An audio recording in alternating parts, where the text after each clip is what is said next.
Well, I'm okay with that. I'm okay with needing to get real close so that I can get this close.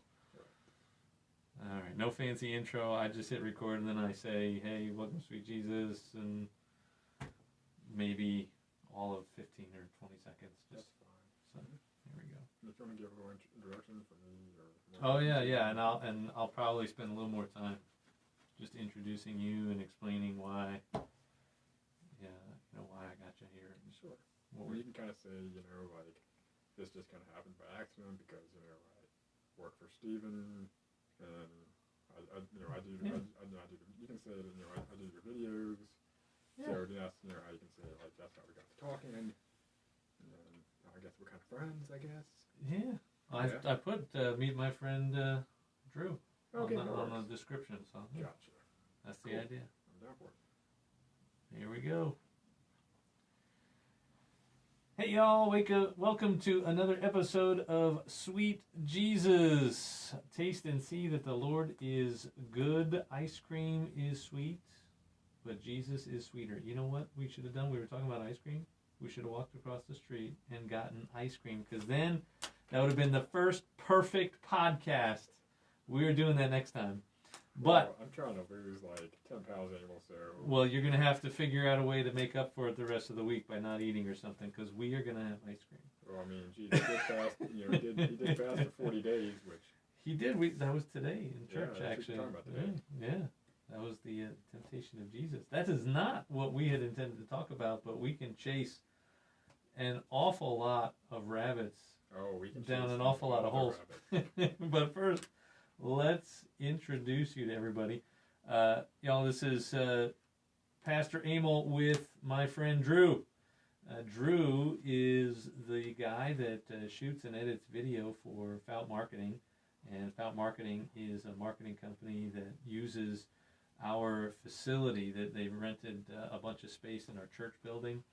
And I've had the privilege of working with Drew and, of course, the rest of the team, Steven, Sean, Lori, and Brittany, and all the people down there. And Drew shoots the video. So when we shoot video, I'm with Drew. And sometimes we shoot a 5-minute video, but we're in the room for about an hour and a half. And unfortunately. So it's what happens when you put two rather intelligent people in the same room, and then they get to talking, asking questions, and then that 5-minute video session turns into an hour. Well, yeah, every Wednesday, at 9 a.m. Man, that's what they say. Every time you see a video from Pastor Emil that's shot in his office, I do those videos, and I edit those videos. So. Well, and thank you for the promotion. I'm apparently intelligent now. Oh, I mean, of course. So that's good. I mean, I didn't. I'm not sure everyone believes that, but I like to think so. You got to give yourself some more credit, man. I got some background. I'm not a complete fool. But knowing an awful lot of stuff in books doesn't necessarily make you. This is true. Intelligent. This is very true. But now you understand why it takes us forever to shoot a video, because we're still here chasing down the rabbits. But I had asked Drew, based on our conversation, some of our conversation, I just finish up and I go, you know what? I think there are people that might benefit from hearing our conversations, and not just because we're super smart or anything like that, but because I think we're talking about things that, more people should probably talk about. We're agreeing in things, in areas that maybe more people don't realize they agree, but they probably do, at least if they stop to think about it. And then disagreeing in things, but not, killing one another. Right. But specifically, the one, I guess, unique way of trying to talk about our relationship, our friendship, is, I'm a pastor, I'm a Christian, and, so obviously I have a lot of beliefs and a lot of things that are connected to how I view the world and all of that, and Drew doesn't. And one of the goals of this podcast was that I wouldn't just be reaching people that already know Jesus or reaching people that think like me, but but actually trying to reach people that maybe don't think like me. And as I've gone through life, I've been beaten up enough, I've learned the hard way enough that I've actually figured out how to have the conversations with folks like you. You know, if we'd have met 10 years ago, I don't know that we would have had the same conversations. And I think that would be a benefit for people to at least hear that. Not that, you know, having a conversation or, you know, a podcast is going to make you a Christian, Right. but that at the very least it'll help people understand how to talk to people.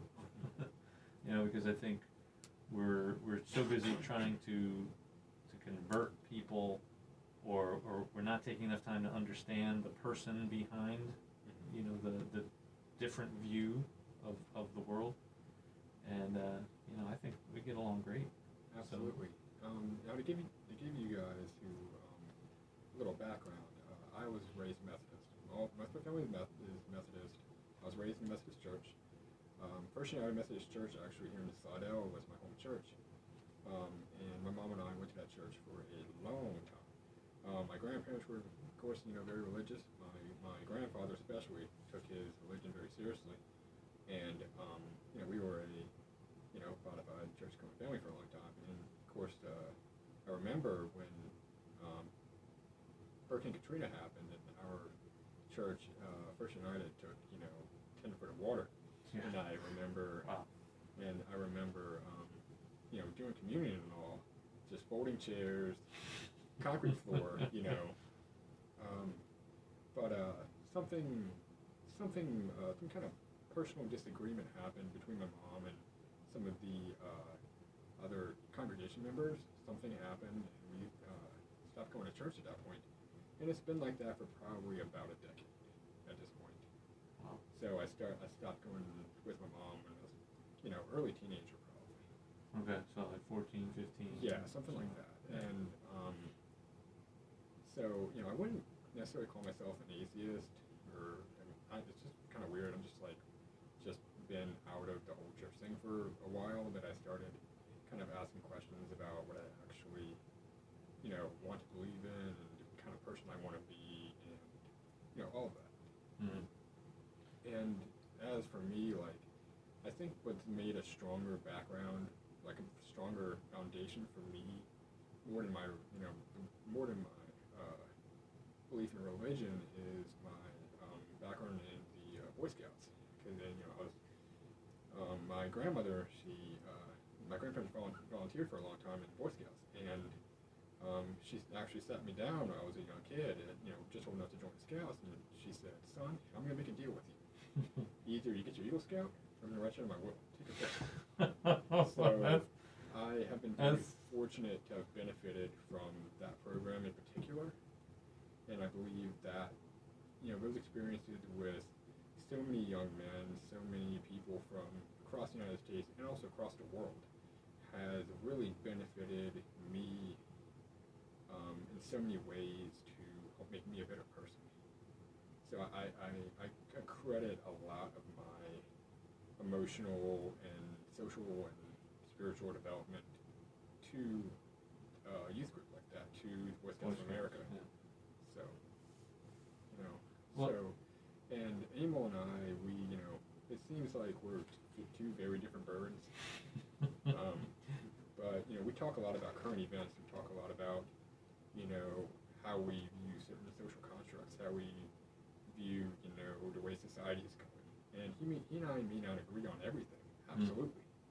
But I still believe that we need to respect everybody, that even if somebody that you may not have the same views with, you still love them and respect them at the end of the day, because they're just as valuable a person as you are. And I think probably what makes our conversations work, and I forget if I said this maybe already on the podcast, if I said it before, we talked a lot before we even turned on we turned up an hour before we turned the mics on. But if we would have met a decade ago, I don't think we'd have had those conversations, because, well, first of all, you were like 14 or 15. Yeah, probably. And I was a jerk. So it's actually, I feel like the more that I've spent time in churches and around church people, and I say that because it's not just Christians. I mean, Christians are one thing, church people are kind of another thing. Mm-hmm. Like that, it's not. There are Christians among church people, but then there's like church people that are. I'm probably not explaining that very well, but I feel like the reason why, like one of the things that kind of got me away from church is like, excuse me, it's just it feels like people just go through the motions. You sing the hymns, you do the Lord's Prayer, you do all the things that's it's a very comforting ritual. It's a very like it's a thing you do all the time. But I just feel like it just at a certain point to me it just started feeling hollow. At a certain point. Yeah. And I'm just like, why am I here? I don't even know half these people. Like, yeah. It just didn't feel too much like a community to me. I felt way more connected and involved with like my troop and with the people I actually hung out with. Yeah, I think actually relationships and community is something that isn't really present in churches the way we think it is. Mm-hmm. A lot of it's far more surface oriented than we'd like to admit. And again, I can agree with you and not take it personally because I've seen it in churches, but there are a lot of people that still haven't seen that. Mm-hmm. And or maybe that's just not their experience. I mean, I would say that to say that that's always the case is probably not true. Right. But there are there are people that have genuinely good relationships. I actually think Open Arms is probably far better than I've seen in a lot of other churches. And I would agree with you, for sure. But I'm friends with most of the people on staff here. Robin and all of them, and like, I mean, there's some genuinely awesome people here. Yeah. Absolutely. But I think church people kind of get caught up in being correct about certain things, and then they miss some of the more important things. Mm-hmm. And I think Jesus actually says a couple of things. Like you missed the forest for the trees. Yes. Jesus says something like straining after gnats.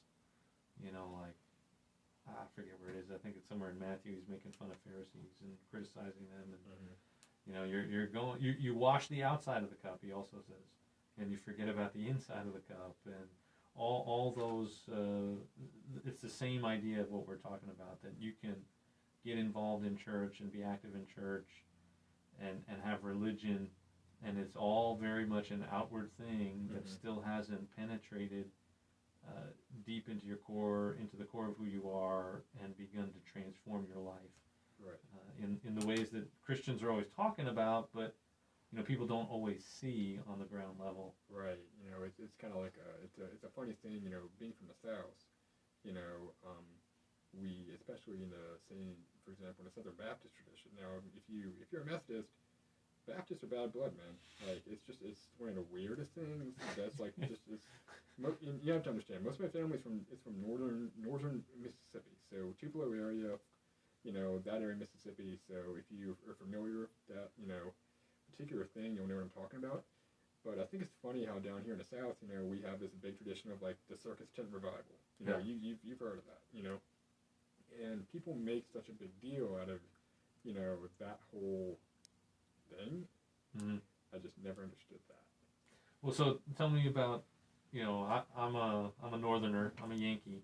Right. Tell me about your circus tent revivals. Well, I mean, I'm not a Baptist, so I can't quite, because usually they're very, very much about that. But it's like basically it's like a big like event where you get a couple, get pastors from local area churches. You have a whole big group event with a bunch of congregations, a bunch of churches, and it's like basically it's a big loud like proclamation of faith. You essentially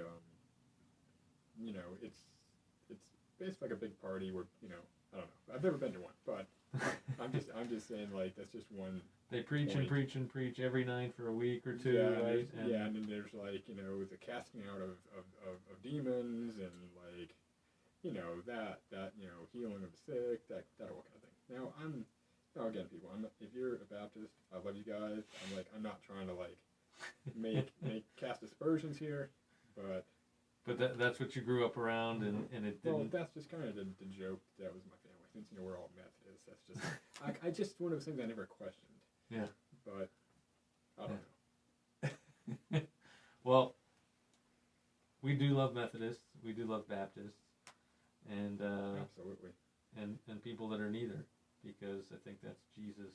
That's what Jesus wants us to do, and that's the stuff that we're often missing when we are, obsessed about the color of the carpet, or how we do our worship, or which song we sing, or the song we don't sing, or and a lot of that leads to the kinds of disagreements, is the way you characterized it, with your mom and someone at church. Right. And we never recover from that. I think a lot of what we've seen frittering away from the church over the last several decades has a lot to do with those kinds of interpersonal disagreements and conflicts that we just never figure out how to deal with. And then we wonder why, when we look at the world around us, right, our country particularly, far more so in our country than in most other places around the world, we can't even, disagree about simple little things, or even agree about 90% of the things, and then we have this one little area where we disagree, and we're going to make that everything, right? Yeah. That's kind of one of the things I'm sort of worried about with my relationship with my mom, because she and I seem to have more disagreements about certain things than I feel is kind of healthy. And I kind of worry at a certain point where, she has very different political views than I do. She has very different views on religion than I do. And, I kind of worry that I don't want that, my relationship with her, to be affected from despite all of these things. Yeah.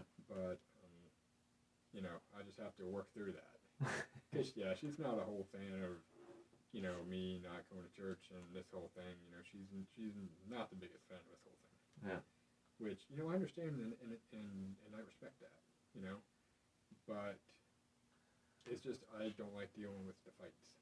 That occasionally have come up from that. And again, I think a lot of that has more to do with church people. Like, it's us more than it's the other person. Like, we have made so many issues, like a make or break kind of thing, and then we think everything's riding on it, and we're gonna fight to the death over it. And I just don't see that being a helpful solution. That's not the right path, and we wind up again with all these fights. And I would say that more often than not, I've been in situations like that, and I've blown up relationships, and I've been really stupid, and I look back and I go, wow, if only I could just talk to them. Like, I would be in a much better place if I could just have a conversation with them than to convince them I'm right about anything, even about Jesus. Like, if me convincing someone about Jesus or Christianity or to believe, right, if that is so important to me, it's more important to me than actually modeling Jesus and believing in Jesus, well, then I'm going to make that a train wreck. I'm going to turn that into a disaster. And I've done it. I know I've done it. And I hope you and your mom navigate that. You can. Just, we can talk more about that if you want, but I don't, I do have some training in counseling, but I am not a licensed counselor. I understand. So, right. But I mean, I think at the end of the day, what is important is that, you've got to take the good and the bad. Like, I mean, there's certain things that I just can't have discussion with my mom about, and that's just is what it is. Mm-hmm. And that's just the little thing that we just have an understanding about in order to keep that relationship, on a nice, even keel. But, yeah. I think, I don't know if it's uniquely an American thing, and I'm guilty of this as well, that when I have particular, say, political disagreements with her, for example, that I feel like I have to prove my point. And then she gets real mad about that and tries to prove her point, and it was just back and forth, back and forth, back and forth. Sounds like you're an awful lot alike, maybe, and so that's just par for the course. Yeah, I mean, we do come from very headstrong stock. Again, not a licensed counselor, but exposure enough. I believe that is called projection. Yes. So you dislike something in yourself, maybe your stubbornness or a particular issue that you're fighting over, Right. and you're trying to fix the other person. Mm-hmm. So Yeah, and there you go. And it's just yeah, it is, yeah. So one of the things that I would just say, as you think about, the way you're kind of going at it with your mom on some of these issues, is if you take a moment and try and put yourself in her shoes, Mm-hmm. which is, again, I think how I've gotten to a place where I can have a conversation with somebody like Mm-hmm. you that we disagree, and yet we agree a lot more because I'm willing to go. A surprising you know what? amount. Yeah. We agree a surprising amount. That's why we're having this conversation. It's probably, and it's maybe not even agree. It's I see your point of view And I also see yours. as a valid point of view. Yeah. Even if I don't agree with it, but I get it, and I get the reasoning you have behind it, and I may not agree with the solutions, but I would agree that it's a good thing to care about that. It's a good thing to understand that, especially politics, everybody's wrong. Everybody's wrong. Oh, and, yeah. and if you Absolutely. can't see that, well, then that's part of the problem. Absolutely. But back to your mom for just a second. Sure. If you're thinking, if you take a moment and just think about it from her perspective, Mm-hmm. This is something that she obviously feels very strongly about, if we think specifically about faith, right? Because when people believe in Jesus, believe in God, and they've gone through enough time in churches, and the disagreement that ended it was probably significantly painful enough that it kept her away from something that she actually thought was good. Mm-hmm. She probably feels guilty about that. She probably feels very guilty about the fact that it hurt your ability to be connected. She's definitely, now, I know she's not going to listen to this, but I know there's a You lot never of, know. well, that's true. There's a lot of things in that she has gone through, a couple, not fun marriages, me being an only child, she feels guilty about that. There's a lot of things that she carries that, I don't know if she realizes, I understand why she's had to struggle for so long. Because, I'm a disabled person, being hearing impaired. She had to deal with all of that. She had to deal with me being a very, very sick infant. Projectile vomit, have fun when you got a kid. Whoa. Oh yeah, no, not cool. I was a very, very sick kid. Spent like a month and a half in the ICU for babies. So, she's had to deal with a lot. And I love and I respect that woman to the end of my days. She's a very, very, very, very strong woman. She's got to be. I mean, I don't know about your specific disability. We had a child that had birth defect, born with a club foot. Mm-hmm. And the process to get through that was incredibly taxing, and there were two of us. It's and I can't imagine, I have to talk about that in a little bit more detail sometime, but that's good that you recognize that. But keep in mind that it's quite possibly the most important thing that, she's thinking the single most important thing. And in America, politics and religion have actually kind of been merged together. So unfortunately, yes, I would agree 100% with that. But because of that, a lot of those things are connected to the one big issue that she's probably more worried about than anything, and that is, does Drew know Jesus? Did I fail him? Is he going to be with me forever? And this is, I actually spent a few years in Ohio, and I spent a lot of time talking to people about specifically how you talk to people about Jesus. Mm-hmm. And one of the things I noticed, and at some point I finally started calling people out on it, was that, you actually want this person in heaven, in eternity, more than you want God there, more than you want Jesus there. Right. Right. And so what I try to tell Christians is, if you want them there more than you want God there, you're going to act like a jerk about it, Right. and do the things that. But if you can just put some perspective on it, you'll actually probably do a lot better job of talking to them and less likely to drive them away. And just recognize that Jesus, the thing about eternity for Christians that's so wonderful is not that all these other people are there. Right. It's not that all these other things aren't there, right? Pain and suffering. It's that God is reunited with his people again. The creator and the creation are one in a way that they were intended to be in the beginning. And that then, God's presence is actually what fulfills us and satisfies us and takes away pain and suffering and death and longing and aching. And so I would say that knowing that someone's not there, I don't even know if we'll know that, because we're going to have the person, at least I would say a Christian belief would be that with Jesus there, all of the longings of our heart are met. There's not an ache, there's not a disappointment, there's not any kind of thing. And I don't know if you ever have a conversation with her if that comes up, I mean, we had a discussion quite about, what is to come after, as some put it. I mean, to me, it's like, I'm not, too terribly concerned about what's going to happen when I die.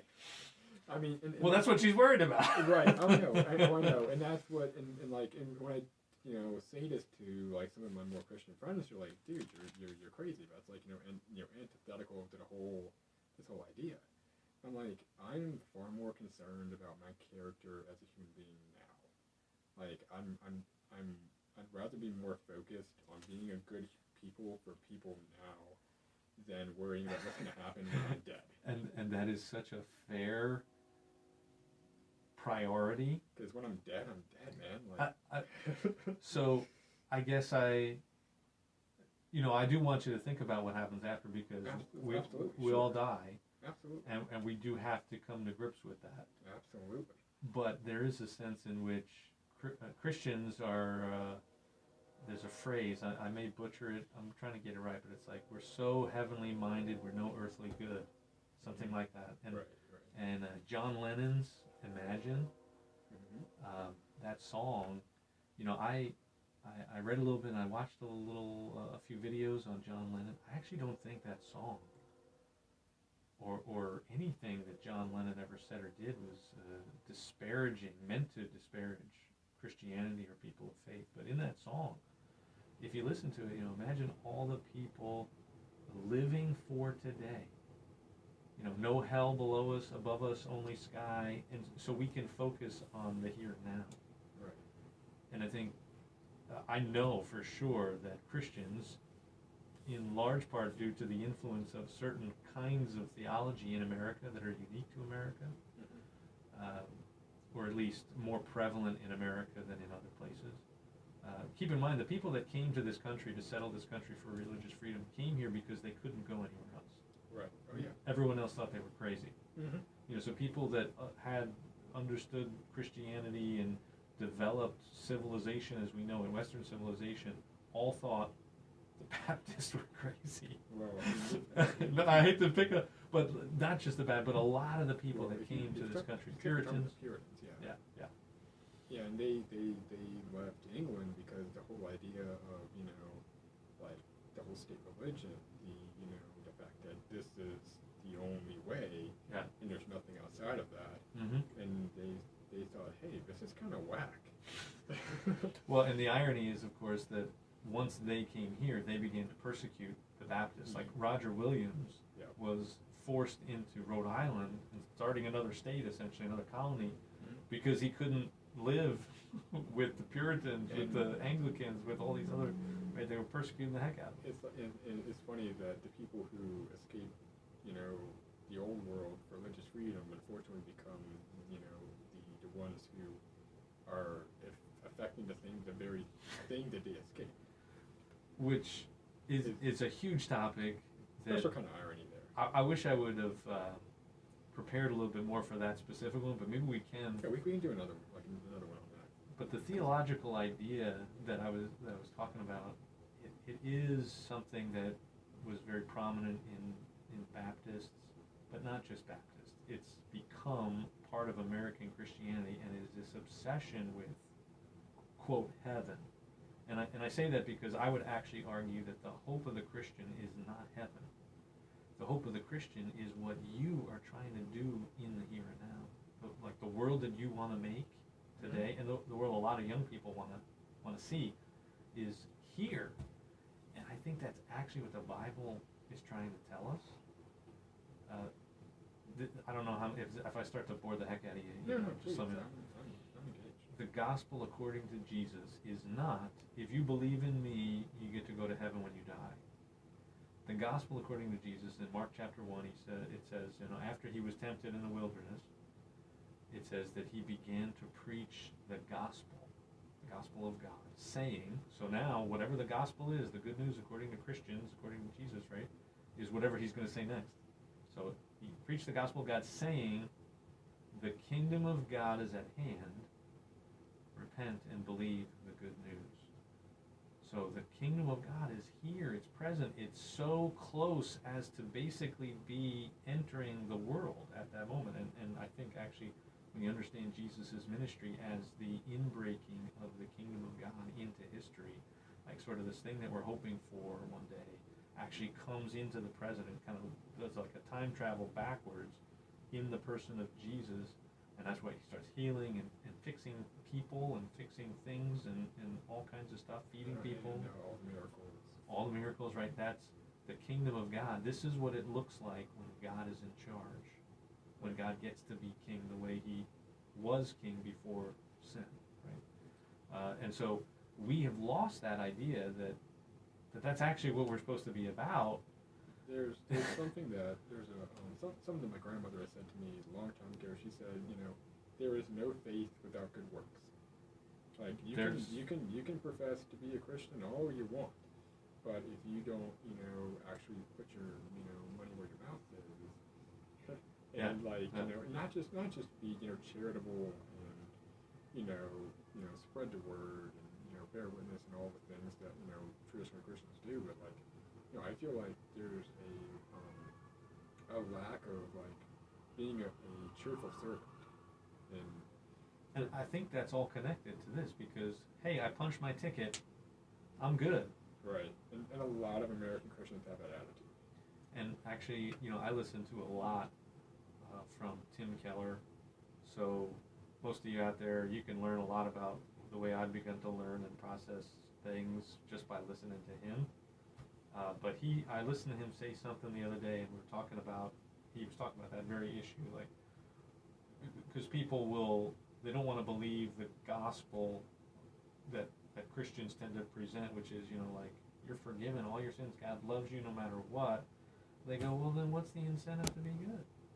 Right? There's an objection. What's the incentive? If God isn't a big, nasty, scary God that's trying to make you behave, well, then what's the point of behaving? Well, then you never really had a good motivation to behave. You were behaving for all the wrong reasons. Right. Behaving out of fear and pride and all of these other things, that doesn't do, outwardly it may do some good, but inwardly it's actually the height of evil, according to Jesus. Jesus is upset with Pharisees and scribes and Sadducees and chief priests and elders and all these very, very religious people because they're great on the outside, but they're terrible on the inside, and then that inside begins to affect other people in the world. As to quote Hamlet, there's something rotten listed at Denmark. There's something rotten in the human heart. Yeah. Forget Denmark. Well, Although my dad's from Iceland, so yeah. Oh, those Danes, get them out of here. Finally got rid of them in 1944. You have to give. They're a bit short on time, so you have to give a very special bit of admiration to the Finnish because man, they did a number on the Russians back in World War II. You did not mess with the Finn in his home territory. Yeah. But anyway, back to our. Yeah, somehow we the Danes and then the Finns and. Yeah, this is how our conversations tend to go. Yeah. It's like playing, theoretical whack-a-mole with like, boom, boom, boom. yeah, Yeah. It's crazy. But, yeah, where were we? we were Pharisees, yeah, you were talking about, scribes. you know, like Something rotten in Denmark, yeah. like the yeah. evil, like, you know, people who, like, when you talk about, like, when you look at the high priests in, like, the Old Testament, like, you know, they are very protective of the whole idea of God's temple. Like, you know, only they can see the inner temple, only they can, you know, pray directly to God. Like, the whole point of Jesus coming, right, is that you can have a direct thing, you know, direct relationship with God. You don't have the whole, he struck that whole thing down, that whole order, if you will. Yeah, right? I mean, not everything about it, but an awful lot. Right. Yeah. Right. Okay, you know, it's like what I find very funny about how some people tend to portray Christianity and Jesus is like if you look at some of the things Jesus did, it's very much the opposite of what a lot of people seem to think now. Yeah, Jesus was so upset with the church people, right? Right. And I think church people, like Jesus would have been considered a radical today. Like if you if you were to transport Jesus from first century, but no, sorry, like we're base first century Jesus, first century AD. You bring him to 2020, and like he started doing all the things he did then. There was a lot of people who would be very upset with him. Oh yeah, for sure. I don't want to make it sound like all the church people are the scribes and Pharisees in the Bible. No, of course not. There's a lot of because there are good people. Absolutely, and I don't dispute that. I have a lot of friends who were, you know, very much more religious and so forth than I am. Yeah. But like, they're my friends and they're still people, and I still love them just as much as anybody else does. But I think we don't recognize as church people. Right. You know, this is something I've wrestled with, is that especially as a pastor, like I have as much or more susceptibility to be the person that Jesus is railing against more than almost anyone else, because I'm a pastor, I'm a Christian, I'm a church person, and I'm a pastor. Like I'm one of these people that could totally get lost in thinking that it's up to me, that I'm good and you're not, and I'm better than all these other people, and you know, like you could totally get wrapped up in it. And then the people praying so that other people see it, and the seats of honor at all the parties and all this stuff. And you know, it's there in churches. Pastors I know can get easily sucked into it. It's really hard. But we've got to at least see the susceptibility really for anyone. I mean, it's not just church people. It's human beings have this tendency to trust in their own ability to be good. It's our need to feel valued. It's our need to essentially justify our existence. And so in order to do that, this is essentially what tribalism is. We hear an awful lot about with our political discourse, right? Tribalism is saying, well, my tribe is like this, and so that's really the most important thing. And since your tribe is not my tribe and it's not like this, well, then you must suck.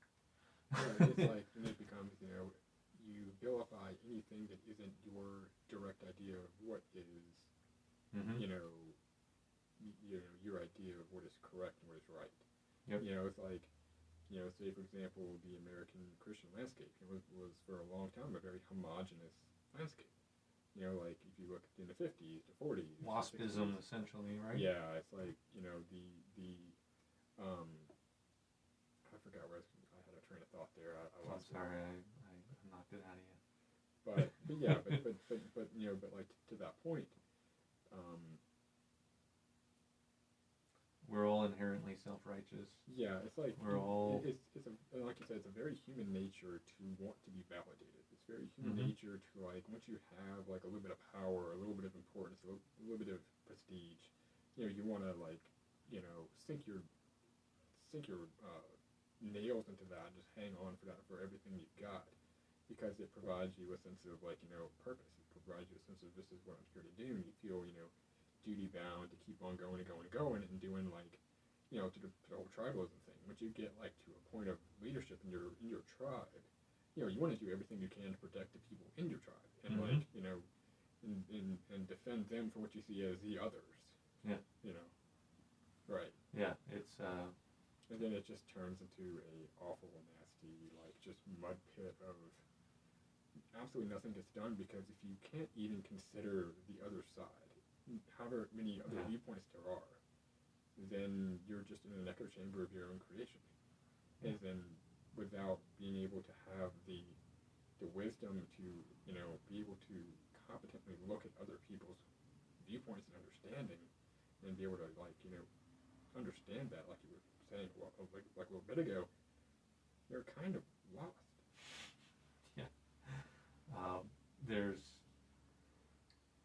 There was a point in time where, you know, if you were looking out for your tribe, and there was another tribe, and you're both competing for the same resources, food, water, it would make sense that at some point somebody's going to have to kill somebody. Right. I mean, like, you know, if you... But I don't think we're there. I think we're at a place where there are an awful lot of resources to go around. We have the technology, we have the wherewithal, especially in this country, we have the wealth. We're not competing for resources exactly the same way. Well, at least not yet. I'm not sure that our leaders have figured out a way to handle all this. I mean, unless the world of Cyberpunk 2077 comes to pass, then we in trouble. But you just lost me. Cyberpunk 2077. That's a new video game that came out like this year. It's been in development for forever. It unfortunately had a very bad, buggy release. But essentially, it's another one of those dystopian, like, kind of nightmare scenes where essentially, you know, it's run by like an autocratic government. There's police everywhere. You know, you can't really, you aren't free to be a human, essentially. And it's all like, you know, the United States has basically gone to heck in a handbasket. You know, it's Yeah, that's there's a lot of stories out there about that. I think we're all kind of afraid of that, which is why I would say that as bad as it got with, you know, election 2020 or even election 2016 before that, and all the claims of everybody on every side, you know, I think we all have enough of an interest in keeping that from happening that I don't think that's going to happen with any of these, you know, when we get worked up about a particular candidate or policy. You know, we tend to exaggerate a little bit to make our point, to get people into our tribe. And, right. And, but I do wonder, you know, it is reaching this critical stage. But it's like not everybody that's on the other team is wrong, right? Or they're not wrong about everything. You know, like one of the things I say around a lot of conservative Christians who tend to also be conservative politically is, like, I'll say something like, you know, if you read the Bible, like, the very first command from God was to take care of the planet. Like, before there was ever even... Take care of the what, sorry? The planet. Oh, the planet. Planet. Oh, the planet. Earth. Okay, gotcha. So, you know, because God creates Adam and puts him in the garden to take care of it. And yeah, he said, you know, these are my gifts to you, you know. Use them, but be fruitful and multiply also. But be a good steward of it. Be a good steward of it, yeah. Be a good steward. So, you know, I'll say that sometimes, and people are like, oh, he's a crazy liberal. You know? And I'm like, why is it crazy liberal to look at the Bible and believe what it actually says? And, you know, it seems like such an alien statement to make, you know? But it's like, when you, I think it's your side address here. Mine's a side address. Yours, I think, is right on. Just making sure. Yeah. But, you know, in the Boy Scouts, we have a very strong, ecological, like, you know, we have this thing called the outdoor code, where, you know, we basically say, hey, you know, be considerate of fire, be considerate outdoors, you know, don't leave anything you wouldn't want anybody else to pick up after you to find. You know, and it's like, the Boy Scouts has such a strong message, and like, hey, we should take care of our national parks, we should, you know, like, be considerate of other people, and like, you know, enjoy nature for what it is, but also take care of it. Yeah. And I feel like so many people think that, you know, like, say people like me are a bunch see, like, you and I may not agree on policies Right. about addressing that, but I think if most of the conservative Christians in this country went up to people like you and said, hey, you know what? I have more reason than you do to want to take care of this planet. Let's figure out a way to do it. Like, let's figure it out. That would actually probably solve the problem. Right. Like, I don't think we'd even need policies. Like, hey, let's just go clean up the beach. We just need like that's what I started talking about earlier before we started this podcast. It's like, you know, if I could take a bunch of people and go take them to the remote wilderness of like the Rocky Mountains or near the Appalachians or wherever, and just stick them up somewhere and be like, hey, you see all of this? Like, you know, pretty amazing. We get one shot at this. Yeah. We get one shot. Planet Earth is like the only perfect ecosystem that we yet know about in the universe that is the exact perfect place to sustain life. Yeah. Now, see, I would say that part of the so Christians, in some sense, shouldn't be as alarmed about the problems with the planet. Sure. To a degree, because we would recognize that, well, yeah, we have one shot at it, I guess, but we do have this promise that God's coming to redeem and restore the earth. Right. And so, you know, we're not going to make the same kind of sacrifices, you know, that maybe others would want to make, because they just don't have the same level of alarm about it. But there's got to be things. But at the same time, I mean, we don't know how long things are going to continue after you and I are gone. I get it. You know, I'm just saying that there's a place somewhere between people that are freaking out that, hey, we only got one shot at this, and if we don't get this right, you know, we're screwed. And then people who are kind of like, well, you know, I mean, Jesus, right? And so it's not just this total laissez-faire kind of, hey, whatever. Let's like, I remember seeing these guys. I love these guys, but it was funny. It was kind of like, you know, an anti-tree hugger thing, and, you know, I think it was a little short video, and just, it's like, I'm going to go buy a truck, let me go slam on the gas, and like, and it's like all the smoke coming up, and just kind of like a big, yours to the environmentalist. I will admit that to a large degree, a lot of the more inflammatory things that, you know, people on the, you know, the environmental left scream about don't actually really matter like a whole much. But I mean, well, give me an example. Give me one example. Well, you know, like the whole, you know, the idea of like the carbon taxes and like, you know, like say regulating industry, for example. You know, like I'm a big believer in the whole like, you know, the Clean Water Act, you know, like 1963, I believe. You know, it's like, I mean, even China has committed to like, you know, regulating their factories to putting out less carbon dioxide than we are in like by 2025, whatever. But it's like, the problem is that how do you do that on a worldwide scale? Very hard to do, and it's just, I mean, I just wish that people had more of an awareness of the little things that they do that do have an effect. You know, there's a lot of little things that we can do.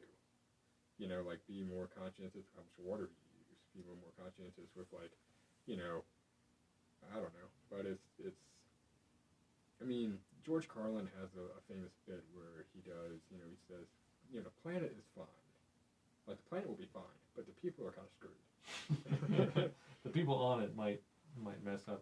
I will tell you, though, that the fact that it's going to be 19 degrees in southeast Louisiana on Monday night into Tuesday is making an awful lot of people go, global warming? Oh, yeah, what are you talking? I know. So. And I think the thing is, like, I think that's because when people take a look at science, they don't take the time to, like, go deeper into it.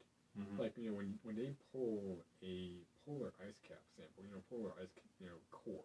Yeah, pull it up from, you know, from like hundreds of feet, millions down, of years, like worth of, you know, like millions of years old worth of ice. And you can look at the quality of the ice bands and see how warm or how cool the Earth was at the time. And yeah, you know, like Al Gore was all about, you know, the whole global warming thing back in, you know, in the Bush Gore thing. And it's like the Earth has been doing this cooling, warming cycle for thousands of years. Mm-hmm. We just happen to be in a warmer part of it. Well, but I think the issue, and I didn't really prepare for it. We were just talking. Sure. Yeah. I think it was. I had a guy who was trying to tell me about this a few years ago.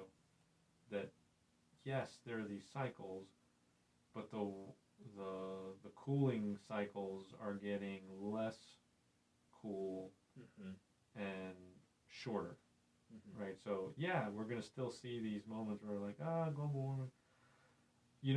There was a friend of mine, who said at one point, clean air good, smelly air bad, and that's kind of been my approach. That I'm not necessarily freaking out about all these dire predictions, but I mean, hey, at least our cities are a lot cleaner than London in like the 1800s was. oh yeah, Like when you have coal factories next to like full on coal burning power plants next to these very tightly packed apartment complexes. They're not even apartment complexes, but like shanty towns essentially of all the factory workers they moved, because that's what drove the Industrial Revolution mm-hmm. in England. Like all of these big major industries started popping up.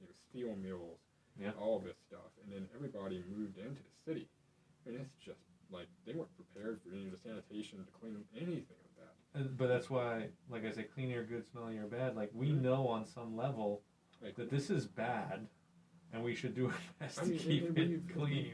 Humans have done a lot of good. Yeah. I mean, I have a big book of quotes by John Muir. Okay. The big environmentalist guy, hiker. Started the Sierra Club. Mm-hmm. Is that his? Yep. Yeah. Yep. Yeah. And I think he's just kind of a cool person. Yeah, I mean, I agree with you. There are a lot of people who blow this whole thing way out of proportion. Yeah. But I think we've gotten way off topic, Emil. We have. Talking about. I just, it's just one of those things that I say. But like, that I think kind of blows people's minds on one side, and then on the other side they go, "Wait a second, you mean I can talk to you about this stuff? Right. Like, yeah, hey, like, why don't we go plant some trees or something? Like, I'm not naturally like that, right. but I see the value, Mm-hmm. and I get it, and I want to affirm the places of commonality, or the places where maybe there are people that aren't Christian that could actually help me grow in Mm-hmm. some area. And maybe there's an area where we can work together to do something that God thinks is a good thing, whether or not they come to my church or not, whether or not they believe in Jesus or not. But you know what? Maybe we can clean up the air a little bit by planting some trees, or maybe we can clean up the beach, and maybe we can, I think this whole discussion is just like, if you want to talk to somebody who is outside of your comfort zone, when it becomes whatever kind of worldview they have, whatever kind of worldview you have, just be friends with them first. And it sounds so simple, and I know it's not nearly that simple. So no agenda is what you're saying? Well, not necessarily no agenda, but like, just keep an open mind. Because I mean, the problem with like the traditional like thing of like say bringing Jesus to people is like, if you go on the attack, it's attack, people are just gonna like put a wall up. Mm-hmm. And like and that's with any kind of issue, be it political, be it religion, be it whatever, is that people are so defensive these days that it's extremely hard to, we see this all the time with our elected officials. It's very hard for, even when 98% of these people have way more common ground than they want us to realize, they take all the tiny little fights and turn into big problems. Yep. But it's like, we honestly have way more common ground as humans and people and as Americans, and we have so much more that we agree on, whether we realize it or not. And it's like, just, I don't know, like, I am not the most social person in the world. But, I don't make friends very easily. And when I was young, I tended to associate more with adults because, like, I thought that, I didn't really like associating with kids so much when I was younger, because I thought kids were just kind of dumb. Not necessarily dumb, but like... Well, they can be jerks. Well, I just found it easier to converse with adults when I was younger. And it's just like, and that's how I kind of developed my ability to kind of jump between people, different kinds of people, is just by talking with different adults that I knew. I mean, I had a big time Bible thumping Southern Baptist AP history teacher in high school, and oh boy, I got into some interesting discussions with him, but he was so firmly entrenched in his whole worldview that anything I said to try, like, you know, like a little like chip in a wall, you know, trying to like fire an arrow in a chink in your armor somewhere, nah. But it's, you know, that's when I kind of realized, like, okay, you know, you can't just take something that you see as opposite to your own thing and just immediately attack after it. It doesn't work that way. And well, people have this idea that if they're wrong about anything, then everything falls apart. We've done an awful lot in this country or culture to talk about like self-esteem. But meanwhile, our focus on self-esteem has created some of the most fragile people in history. So I think we've had that backwards. And I do think that actually Christianity provides something that is something that people can grab onto to navigate that. And, you know, we don't have to necessarily go into all that today, but, you know, what are you building your life on? Because we all have to build our lives on something. And I think a lot of Christians don't realize they're building their lives on an awful lot that isn't Jesus. And that's why they get into all this stuff. They replace things that are closely related, at least in their mind, to Jesus, and then they get all crazy about it, and then forget that, oh yeah, well, if I really thought Jesus was all that important, then I probably wouldn't be on the screen with this person right now. Right, exactly. You know, like I probably wouldn't say this or do that. But there's also been increasingly antagonistic, you know, I don't know what the right way to say it, but on the folks that really dislike Christianity and that are actually going out of their way to try and either stop it or you know, hurt or harm Christianity, Christians, the church, however you want to look at that. I think, you know, they've done an awful lot to vilify people and vilify what they would call like fundamentalism. You know, so like I would be considered a fundamentalist if I believe certain things about the Bible to be true and historically true, and if I were to take it literally that Jesus is alive, or you know that he actually rose from the dead. And so, oh, you're a fundamentalist, and fundamentalism in and of itself is now evil. But here's another Tim Keller quote.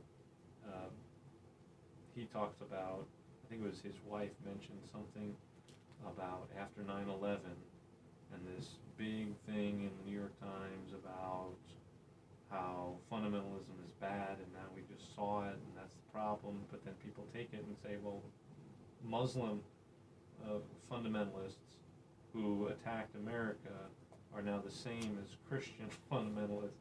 And you see that, oh my goodness, now if I'm a Christian, I'm considered one of these people who's going to fly a plane into a building. But the point that he made was like, well, fundamentalism in and of itself isn't bad. It depends on what your fundamental is. It depends on, like, you know, we a lot of the political, like some political podcasts I follow, you know, they're tracking this thing of like, okay, you know, where does the radicalization come from? Like, if you look at, say, fundamental like Sharia or what is it? Sharia law. No, it's not Sharia law, but there's the two sects of Sunni and Sunni, Shiite. Yeah, Sunni Shiite, right? Like, if you look at, you know, the hardcore fundamentalists, like that's what I'm trying to say, like they are taking their version of the word and turning it on its head in a way, and like, you know, I'm not an expert, any of us, of course, but it's like the radicalization of, like, say, fundamental Christians. Like, there's some absolute loony heads that, you know, in all of these different faiths, you know, it's like, is like, you know, why, like, what would drive somebody to say, you know, the American Christian is a horrible, horrible, horrible thing. It's like, I have friends who are Muslim, a couple, and they're like, I do not put myself in the same box with with the radical terrorists. Oh, yeah. And it's well, but the case that I think you could make as a Christian would be this idea of what is your fundamental. And if you are a Christian and you are perpetrating violence against your perceived enemies, you're actually contradicting your Lord and Savior who willingly died for his enemies. Right? So like it's a distortion of Christianity to behave in the way that we're talking about, the fundamentalists, right? So to speak. Like if you're talking about radical fundamentalism, like I believe like when you're saying, when you say a fundamentalist in a traditional sense, meaning like you're a gospel, Christian. I recognize. I don't know exactly which one I mean per se. I'm talking about the culture, right? The way they think of it, right? But also that I might be considered one, even though they don't realize it. Well, actually, I say that Jesus and everything he says and did, that actually means something. And since he died for his enemies, why would I perpetrate violence against someone? Like that would be, if I did that, and I'm not saying I'm not capable of it, but if I were to do that, I would actually be living contrary to what Jesus says. Whereas, and I know this is like a controversial thing, and I know there are a lot of good Muslims, sure, but Muhammad is historically a violent person. Absolutely. I mean, there's like a tremendously violent person. There's a very long tradition in the Middle East of using violence to achieve your needs. I mean, also you can say the converse of that. Look at the Crusades for the Holy Land. Christians have. There was a lot of deaths being made in the name of God on both sides. And that's, I guess, the heart of the problem is that I would agree that, quote, fundamentalism can be far more dangerous. Religion can be far more dangerous when it's misused, because now you're saying, well, I have God on my side, and I can do whatever I need to do to achieve these ends because God is actually behind this. Because that's the danger of, say, something like when Al-Qaeda first came about, and say the Islamic State, ISIS. They're basically just saying, look, your purpose in life is to fulfill the will of Allah. That's what, and once you get people believing in that and believing in that this is their purpose because this is what, God is telling them to do, that's a very, very dangerous thing. Because then, you start getting people to believe that, violence is the answer, whether it's, ISIS or violent fundamentalist Christians, or whatever, what have you. It's, it's just, overall, it's just a dangerous kind of thing. I'm trying to figure out what I put in the description for this podcast. Oh, it's just we're all over the place. From environmentalism to religion to But I do think that, I don't know how many there are. There aren't a whole lot. There are some people that have listened to this at least at some point in predominantly Muslim countries, and they experience the kinds of things we're talking about. In our culture, it's very taboo to even suggest that that's a possibility, and I do know a lot of good Muslim people. My point was just that the fundamental, though, is very different. Like Christian fundamentalism should not look anything like that. Right. There are some bigger issues, but of course we've screwed it up. Anyone can screw it up. We're all constantly trying to build our identity on things that aren't as significant as, or are far less significant and are far more dangerous if we're fighting for those things, like we're fighting for a political party or a politician, or for a career, or for money, or for just prestige, or for our tribe, whatever that tribe has to be. That gets us into all kinds of stuff. Even if you're a Christian, like you said, with the Crusades and things, we can turn it into something that isn't. And I think the Crusades, there's people that have an awful lot more to say than the typical narrative. There's more to that story. There's a lot of intertwined political. Because it was the government and the church were kind of the same. Yes. Yeah. And that's actually the problem. I do think that Christians kind of got a bad rap for that because they were getting their rear ends handed to them handily, like for quite a while, and I guess they felt they had to respond at some point. So, but again, it's the government really responding, and the church and the government being united for an extended period. I think that's where we are most susceptible to these kinds of problems, which is why I don't understand why so many people that are, basically descendants of the Reformation, which was like trying to wrestle that away in some respects, that the descendants of the Reformation are actually advocating for that in a lot of ways. And, now I see, there's a lot of my conservative, people that I'm, acquaintances with that are more conservative and more religious, that you ask them, is America a Christian nation? And most of them would say yes. And I understand where they're coming from. It's like, I've had this discussion with you too before, it's like, I'm a big believer in the freedom of religion, the freedom to practice whatever you want. That's the whole idea of this country. Like, we are the only country in the world founded on a set of ideals, meaning freedom of speech, freedom of press, freedom of religion, and, all of those things. And it's like, I don't see, I was trying to go with that, but yeah, this whole idea of that, America is, like the conservative right is, all Christians and all family and all this, and then the left is all supposed. It's actually growing blue. There's a growing blue evangelicalism. There's more and more. There's a lot of really,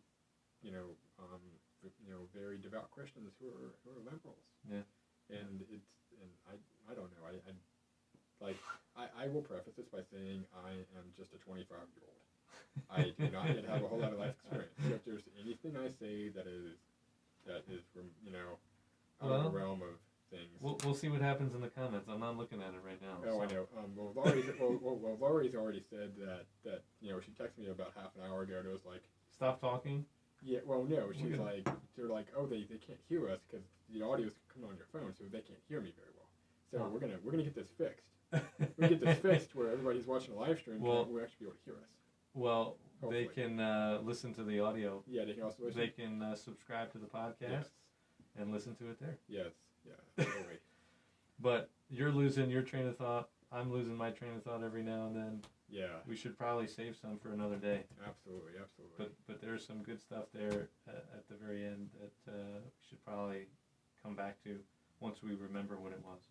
Yes. Well, hey, thanks for coming in. And if anybody's watching, and I don't know if you're hearing Drew or not, maybe we'll be able to fix it. But you can always check out the podcast at Anchor FM. It's on Apple, Spotify. I believe they send it out to a bunch of places. I mean, I don't know if Drew thinks this, but Jesus is sweeter, in my opinion. And for me, Jesus is what helped me get to a point where I could have this conversation. That's why I say that. But I'm just glad you came out. Absolutely. I'm always happy to, hopefully give a new perspective. We need it. And right now, you need to go somewhere for Valentine's Day. Yes, I do. I have plans to get in. It's going to be cold tonight. So sleep warm, everybody. Get on it. Hey, taste and see that the Lord is good. Ice cream is sweet, but Jesus is sweeter. Okay. All right. So they can't hear you at all?